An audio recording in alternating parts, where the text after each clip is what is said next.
Óxidos de no metales. Estarán formados por oxígeno y un metal.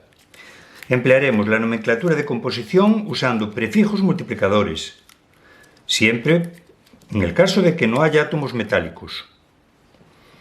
Los prefijos multiplicadores serán para 1, mono, para 2, di, 3, tri, 4, tetra, 5, penta, 6, hexa, 7, hepta, 8, octa, 9, nona, 10, deca.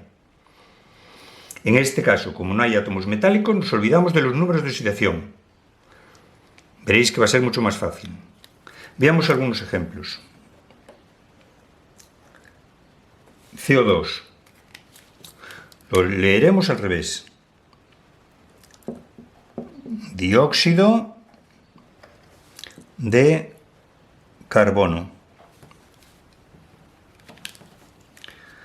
Otro ejemplo. NO.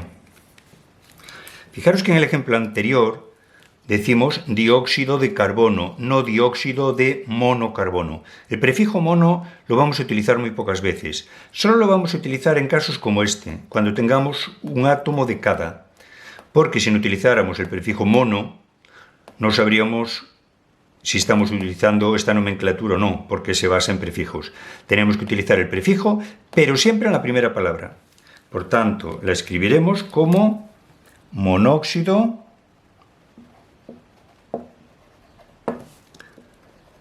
de nitrógeno. Nunca será monóxido de mononitrógeno.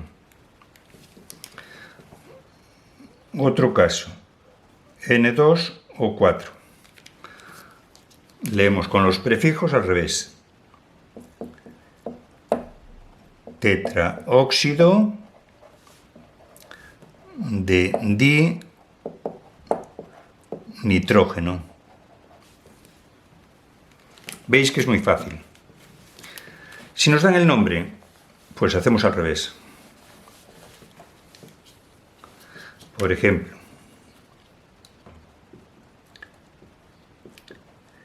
heptaóxido de dicloro. Heptaóxido de dicloro. Bastará escribirlo al revés. Óxido de dinitrógeno. Óxido de dinitrógeno.